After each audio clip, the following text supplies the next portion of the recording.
Olá, bom dia, bem-vinda, Clementina. Olá, Mariana, tudo bem? Estás boa? Cá estamos. Olha, este é um tema que eu acho que nós já falamos muitas vezes neste programa indiretamente sobre ele, mas nunca falamos com toda a abertura que ele exige. E, portanto, quisemos trazer-te a ti porque achamos que eras a pessoa certa para falar dele com toda a honestidade. Porque a verdade é que, hoje em dia, nesta geração, a palmada já não é assim muito legitimada, como era, por exemplo, na minha geração, não é? Nas nossas gerações. Já não se diz abertamente que se bate aos filhos, já não é uma coisa consentida de uma forma geral, mas a verdade é que ela continua a existir. E a verdade também é que há muitos pais que continuam a profundamente acreditar, e eu acho que era aí, eu acho que este é o foco, a acreditar profundamente que há alguma coisa de positiva na palmada e que também eles apanharam e que não aconteceu nada de mal com isso. O que nós poderíamos dizer é que apanharam e, apesar de tudo, conseguiram ter alguma funcionalidade, não é? Porque não há nada de bom na palmada, não é? Não, Assim, sem maneira absolutamente nenhuma. E existe, tu sabes que eu estou sempre na investigação, certo. Existe a investigação já há mais de 50 anos, portanto isto efetivamente, nós debatemos aqui com uma questão cultural, não é? Eu acredito que os pais quando usam a palmada não estão deliberadamente a querer usar a violência física, mas nós temos que chamar as coisas pelos nomes e efetivamente usar uma palmada, ainda que seja a dita cuja na hora certa, que eu nunca percebi qual era a hora certa. Ainda que seja no rabiote, que não magoa. Tudo isso não deixa de ser uma forma de violência e não deixa de ser utilizar a violência física para tentar ensinar qualquer coisa, para tentar disciplinar. E estes estudos que se prolongam ao longo destas décadas todas têm vindo a demonstrar que efetivamente há danos que nós já sabíamos que existiam, que têm a ver com a parte comportamental, com os distúrbios emocionais, com questões mais do foro da saúde mental, mas agora existem ainda estudos que vão mais longe e que nos mostram que os cérebros das crianças que levam palmadas educativas, ou seja, não estou a falar aqui, e é importante que seja claro que não estamos a falar aqui de crianças que vivem em ambientes de abuso e de violência físico, não é? Estamos a falar de crianças que apanham a tal palmada de vez em quando acontece, mas que a sua infância é percorrida por esta forma de disciplina. E nós temos efetivamente áreas do cérebro que diminuem drasticamente, temos outras que expandem, nomeadamente a amígdala, que é assim o nosso sensor de perigo, e portanto estas crianças ficam hiperreativas. Mais alerta. E depois nós, por exemplo, podemos não compreender porque que a criança teve um comportamento estranho numa sala de aula e eventualmente é porque nós já temos alterações cerebrais. E de facto a própria arquitetura do cérebro fica muito semelhante às crianças vítimas de abuso físico.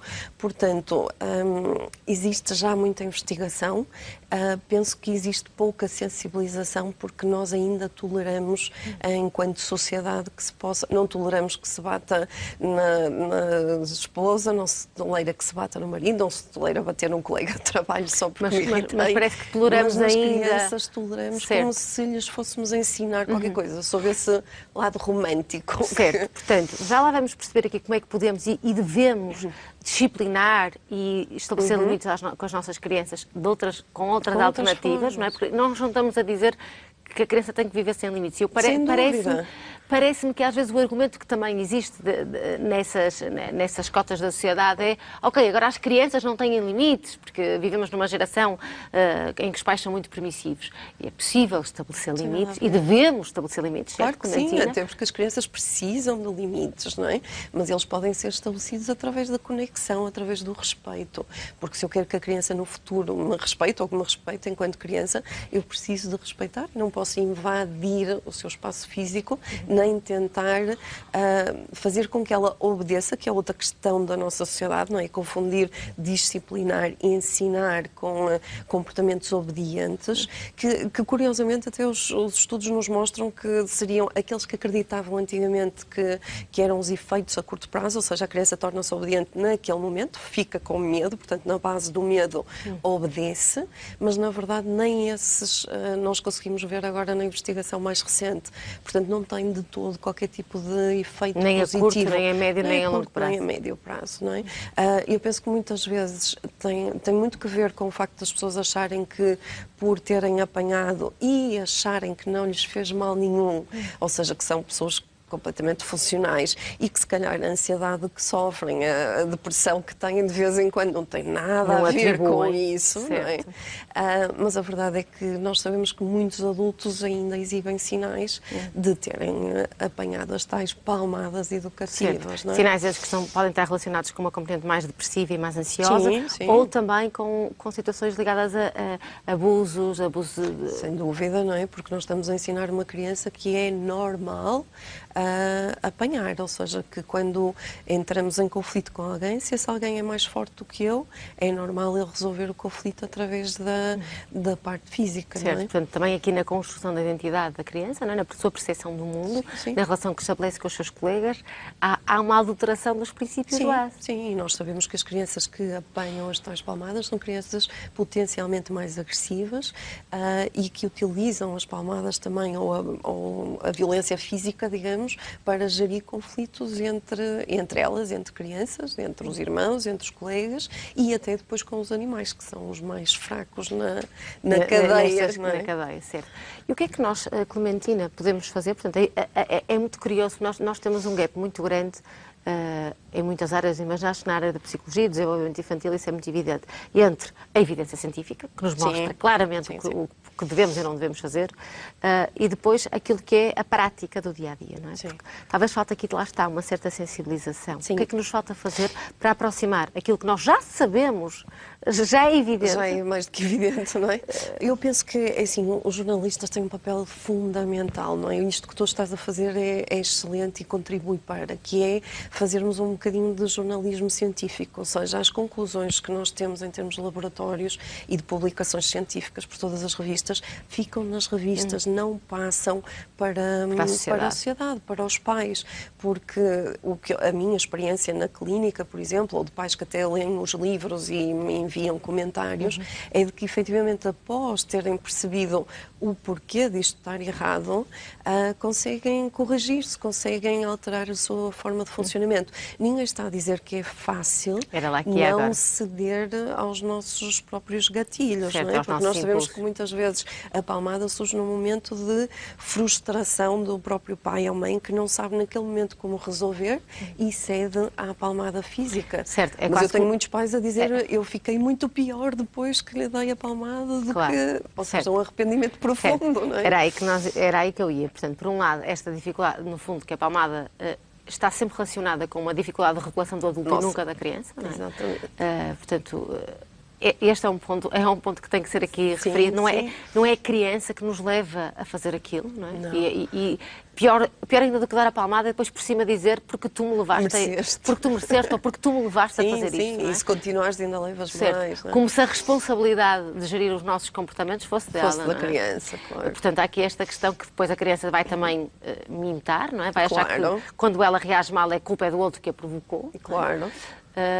E depois há também, para os pais que já começam a ter algum nível de consciência, esta grande dor da culpa, não é? Sim, sem dúvida, porque os pais que começam de facto a questionar-se e que não querem repetir, porque depois isto também tem a ver com esta transgeracionalidade, não é? Ou seja, de geração em geração nós vamos repetindo estes comportamentos e há um momento em que precisamos de os cortar e os pais que querem efetivamente cortar nem sempre têm recursos internos para o conseguir fazer de forma eficaz, sempre.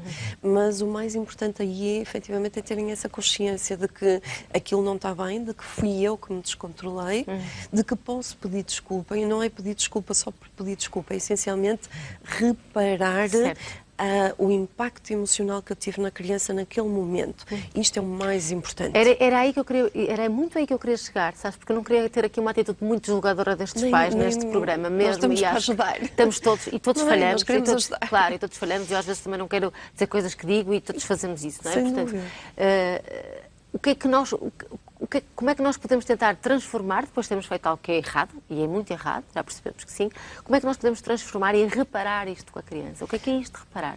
Reparar é mesmo nós tentarmos, de algum modo, minimizar a dor que a criança sentiu, no sentido de lhe mostrar que quem esteve errado fui eu, no sentido de pedir desculpa por eu me ter passado, por eu não ter sabido gerir, no sentido de até pedir, dá-me 2 minutos que a mamãe não consegue agora falar contigo, contigo, eu vou só beber um copo de água e voltamos a falar, e explicar acima de tudo que a criança não tem essa responsabilidade que tu há bocadinho falavas, não tem responsabilidade de me fazer sentir mal, nem tem responsabilidade de me fazer saltar a tampa, não é? Isso é muito importante. Essa reparação não retira aquilo que aconteceu, mas dá uma nova forma à história que pode ajudar a criança. Sem dúvida. E eu lembrava-me, se calhar, por exemplo, há muitas situações que os pais me trazem que é, mas, por exemplo, quando ele me bate, o que é que eu vou fazer?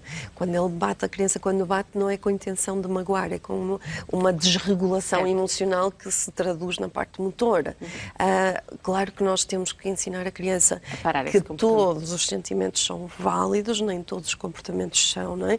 Ou seja, os sentimentos que ela teve de raiva, eu posso mostrar que compreendo a raiva que ela está a sentir naquele momento, mas também tenho que dizer que não aceito que me bata. E se for preciso segurar nas mãozinhas, de forma, claro que tranquila, não é?